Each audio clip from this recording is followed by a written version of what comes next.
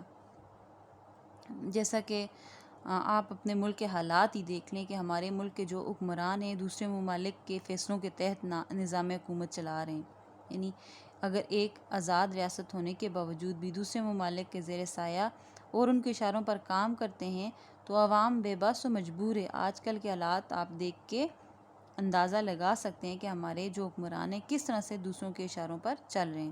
ایسے آزادی کا کیا فائدہ جو غریب عوام کے لیے باعث سزا بن جائے۔ یہ تو تھی دوسرے شعر کی تشریح۔ آگے تیسرا شعر ہے: فضائیں کر رہی ہیں ذوق ایثار و عمل پیدا، لہو میں دوڑتا ہے شعلہ تاثیر آزادی۔ اب یہاں پر احسان دانش کی یہ نظم بعنوان آزادی جو ہے تقسیم آزادی سے پہلے کی لکھی ہوئی ہے، ٹھیک ہے، جب ہندوستان کے مسلمان جو تھے قائد اعظم کی سربراہی میں آزادی حاصل کرنے کی سرتوڑ کوششوں میں مصروف تھے، تو شاعر نے اسی جذبے کو سراہتے ہوئے کہا ہے کہ اب ہم میں قربانی اور جذبہ عشق کی کمی نہیں رہی۔ ٹھیک ہے، کیا لکھتے ہیں؟ فضائیں کر رہی ہیں ذوق ایثار و عمل پیدا، لہو میں دوڑتا ہے شعلہ تاثیر آزادی۔ مطلب اس کا یہ ہے کہ اب ہم میں قربانی اور جذبہ عشق کی کمی نہیں رہی، یہی جوش جنون ہمیں آزادی کی منزل کے قریب تک لا رہا ہے۔ بقول شاعر جیسے: تم نے جس خون کو مقتل میں دبانا چاہا، تم نے جس خون کو مقتل میں دبانا چاہا، وہ آج وہ کوچہ و بازار میں آ نکلا ہے، کہیں شعلہ کہیں نعرہ کہیں پتھر بن کر، خون چلنا ہے تو رکتا نہیں سنگینوں سے۔ ٹھیک ہے، تو اب احسان دانش اس میں کیا کہتے ہیں، یعنی احسان دانش فرماتے ہیں کہ ہمارے ملک کا جو ماحول ہے رفتہ رفتہ بدل رہا ہے، یعنی آہستہ آہستہ ہمارے ملک کا جو ہے ماحول بدل رہا ہے، لوگوں میں حقیقی آزادی کے لیے قربانی کا شوق پیدا ہو رہا ہے، یعنی اب لوگوں میں، چونکہ میں نے آپ کو پہلے بتایا کہ یہ آزادی سے پہلے کی، پاکستان آزاد ہونے سے پہلے کی نظم ہے، تو شاعر کیا کہتے ہیں کہ اب لوگوں میں کیا ہے، قربانی کا شوق پیدا ہو رہا ہے، فضاؤں سے قربانی و جدوجہد کی خوشبو آ رہی ہے، یعنی لوگوں کو اب یہ ادراک ہو گیا ہے کہ آزادی کس چیز کا نام ہے۔ اس سے مراد یہ ہے کہ عوام میں آزادی کے لیے فضا سازگار ہو رہی ہے، جیسا کہ طلوع اسلام میں علامہ اقبال فرماتے ہیں: ہوئے احرار ملت جادہ و پیماں کس تحمل سے، تماشائی شگاف در سے ہیں صدیوں کے زندانی۔ یعنی شاعر کیا کہنا چاہتے ہیں کہ آہستہ آہستہ لوگوں میں شعور پیدا ہو رہا ہے اور وہ اپنے ملک کے حکمرانوں اور حکام کے خلاف اور ان کے غلط فیصلوں کے خلاف اٹھ کھڑے ہوئے ہیں، اور وہ اس بات سے واقف ہو چکے ہیں کہ صرف ایک ملک حاصل کر لینا ہی آزادی حاصل کرنا نہیں، کیا ہے کہ ایک ملک حاصل کر لینا ہی ایک آزادی نہیں، بلکہ حقیقی معنوں میں اصول آزادی تب ہے جب ملک کا ہر فرد آزادی کے ساتھ غلط اقدام اور غلط فیصلوں کے خلاف آواز اٹھا سکے، یعنی جتنے بھی غلط فیصلے ہوتے ہیں ان کے خلاف وہ بول سکے، حق کی بات کہہ سکے، جرائم اور غلط کارروائی کے خلاف بات کر سکے اور حق کا ساتھ دے اور غلط اقدام کو روکا جائے، تو پھر آزادی صحیح معنوں میں آزادی ہے۔ ٹھیک ہے، جو سمجھ آئیے آپ کو اس شعر کی بھی دوبارہ سے سمجھاؤں؟ یعنی مطلب اس کا یہ ہے کہ شاعر کے کہنے کا مطلب یہ ہے کہ چونکہ یہ جو نظم شاعر نے لکھی ہے یہ آزادی سے پہلے کی ہے، ملک آزاد ہونے سے پہلے کی ہے، تو شاعر یہاں پر فرماتے ہیں کہ اب ہمارے لوگوں میں آزادی حاصل کرنے کا شعور پیدا ہو گیا ہے، اور رفتہ رفتہ وہ ہماری جو فضائیں ہیں ان سے بھی جدوجہد کی اور قربانی کی خوشبو آ رہی ہے، اور لوگوں کو یہ اندازہ ہو گیا ہے کہ آزادی کے بغیر زندگی گزارنا جو ہے مشکل ہو گیا ہے۔ ٹھیک ہے، تو آگے ہم دیکھتے ہیں اگلا شعر جو ہے اس کو دیکھتے ہیں۔ جو کہنا تھا اسے سب کہہ گیا قرآن کے پردے میں، جو کہنا تھا اسے کہہ گیا سب قرآن کے پردے میں، زمانہ حشر تک کرتا رہے تفسیر آزادی۔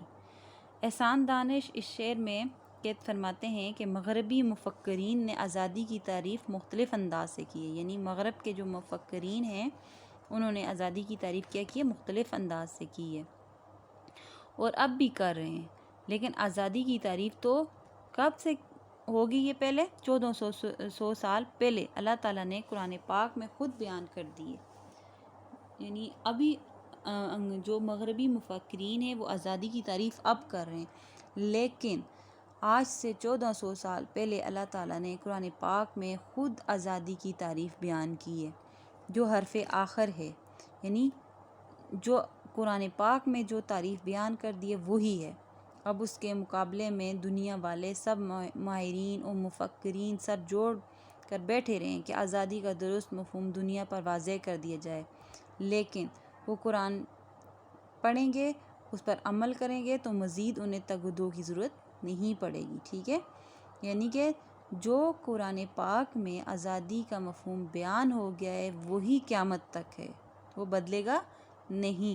اگر مغربی مفکرین جو ہے وہ قرآن پاک پڑھیں تو انہیں مزید جو ہے تگ و دو یعنی کوشش نہیں کرنی پڑے گی کہ آزادی کا صحیح مفہوم کیا ہے۔ تو قرآن کریم یعنی وہ مقدس کتاب ہے جو حضرت محمد صلی اللہ علیہ وآلہ وسلم پر نازل ہوئی۔ قرآن کریم ایک مکمل ضابطہ حیات ہے جس میں انسان کی پیدائش سے لے کر موت تک کے تمام اہم مسائل کا ذکر کر دیا ہے۔ قرآن کریم میں ارشاد ہوتا ہے، یعنی اللہ تعالیٰ نے خود قرآن کریم میں ارشاد فرمایا ہے ذالک الکتاب لا ریب فیہ، یعنی یہ وہ کتاب ہے جس میں کوئی شک نہیں ہے۔ کون سی کتاب ہے یہ؟ وہ کتاب ہے جس میں کوئی شک نہیں ہے۔ اب بقول شاعر جیسے شاعر کہتے ہیں مجھ کو بھی پڑھ کتاب ہوں مضمون خاص ہوں، تیرے لیے مکمل ایک ضابطۂ حیات ہوں۔ یہ بھی قرآن پاک سے متعلق ہے، یعنی قرآن کریم میں اللہ تعالیٰ جو ہیں تمام باریک سے باریک مسائل کے بارے میں ارشاد فرما رہے ہیں۔ ٹھیک ہے، حتیٰ کہ معاشرے کے ہر طبقے کے حقوق اور آزادی کا بیان موجود ہے۔ آزادی کسے کہتے ہیں؟ اس کے لیے مطالعہ قرآن ضروری ہے، یعنی دنیا کے لوگ جو ہیں قیامت تک آزادی کے لیے اپنے نظریات پیش کرتے رہیں گے اور تفسیر و تشریح کرتے رہیں گے، لیکن جو نقطۂ نظر اسلام نے دیا ہے اس کے مقابلے میں کوئی وضاحت قبول نہیں ہوگی۔ ٹھیک ہے، اگلا شعر ہے لہو برسا بہے آنسو لٹے رہرو کٹے رشتے، ابھی تک نامکمل ہے مگر تعمیر آزادی۔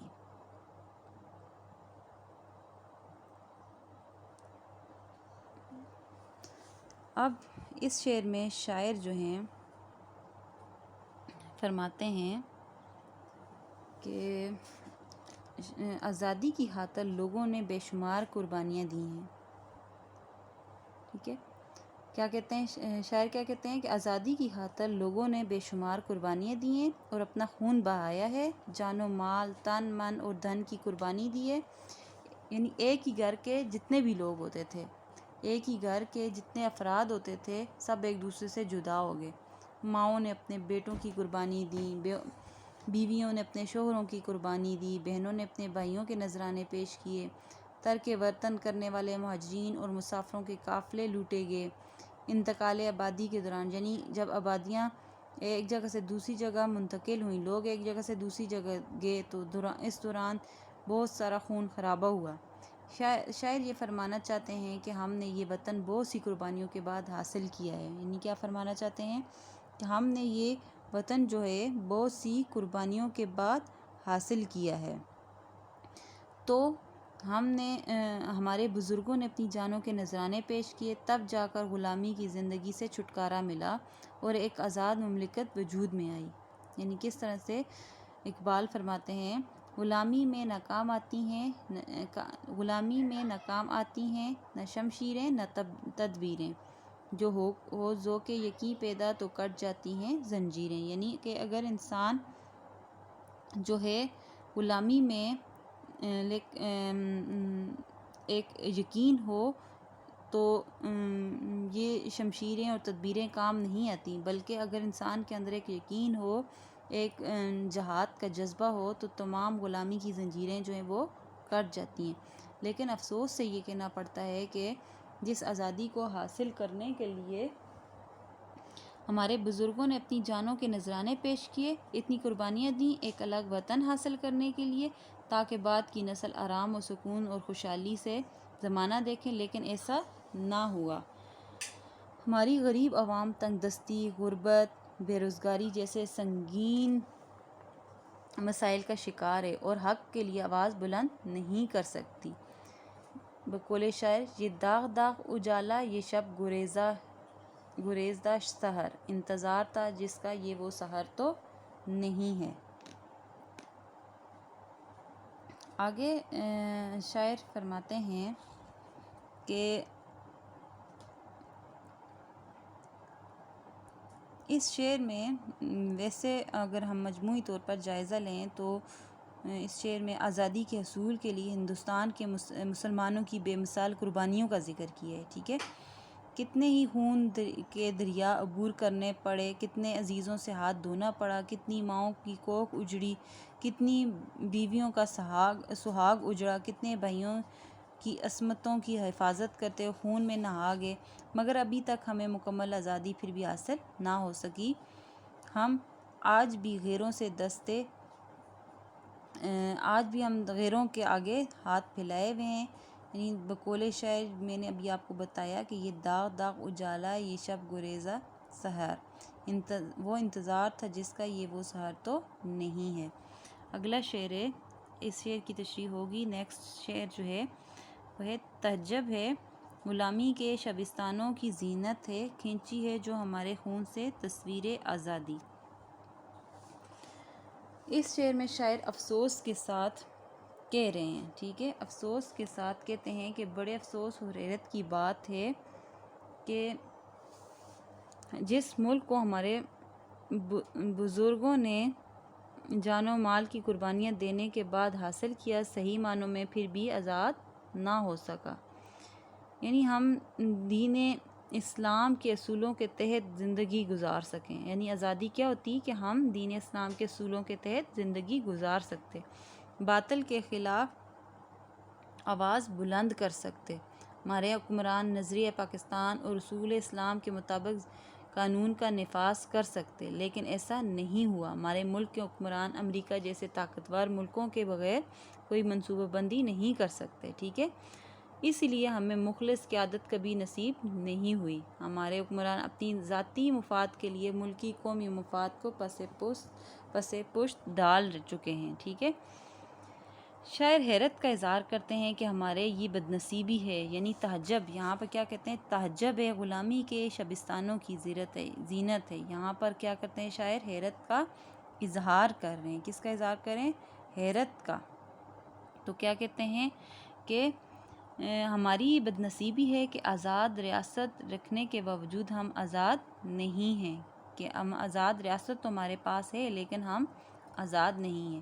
ہمارے حکمران دوسرے ممالک کے زیر سایہ ملکی انتظامات چلاتے ہیں، یعنی اپنے ان کے کوئی فیصلے نہیں ہوتے، اپنی کوئی ان کے کچھ نہیں ہوتا، بلکہ وہ جتنے بھی ملکی انتظامات چلا رہے ہیں وہ دوسرے ممالک کے زیر سایہ چلا رہے ہیں، گو کہ وہ عوام کے لیے نقصان دہ ہی کیوں نہ ہو۔ افسوس ہے کہ ہم لوگ صرف ظاہری طور پر آزاد ہیں، باطنی طور پر ہم اب بھی دوسرے ممالک کی قید میں ہیں۔ باطنی طور پر کس کی قید میں؟ دوسرے لوگوں کی قید میں ہیں ہم۔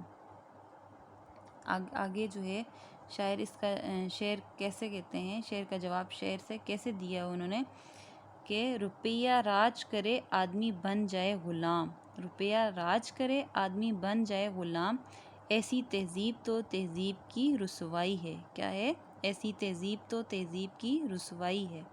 پھر ایک اور شعر میں آپ کو بتاتی ہوں، جو اپنے ذاتی مفاد میں ہے متغرق سمجھ سکیں گے کہاں وہ مقام آزادی۔ اب آگے جو ہے اگلا شعر میں کرتی ہوں تشریح۔ تحیر ہے کتاب اللہ زیب تاکہ نسیاں ہے، تعجب ہے کوئی کرتا نہیں تفسیر آزادی۔ یہاں پر بھی شاعر جو ہیں وہ حیرت کا اظہار کر رہے ہیں، ٹھیک ہے، یہاں پر بھی شاعر کیا کرتے ہیں؟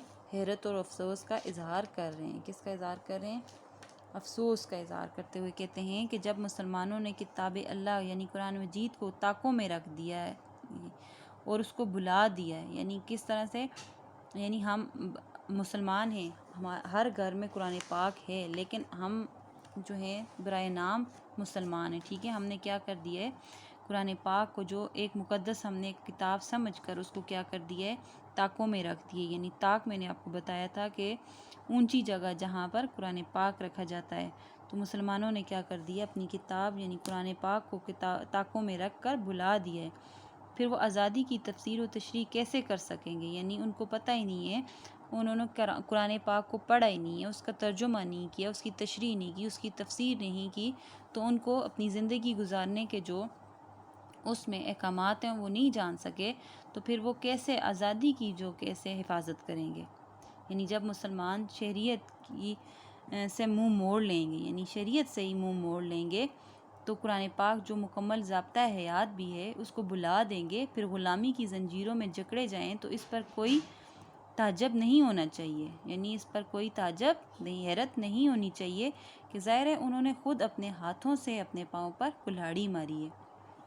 بقول شاعر، کہنے کو ہر ایک شخص مسلمان ہے لیکن، کہنے کو ہر ایک شخص مسلمان ہے لیکن دیکھو تو کہیں نام کو کردار نہیں ہے، دیکھو تو کہیں نام کا کردار نہیں ہے۔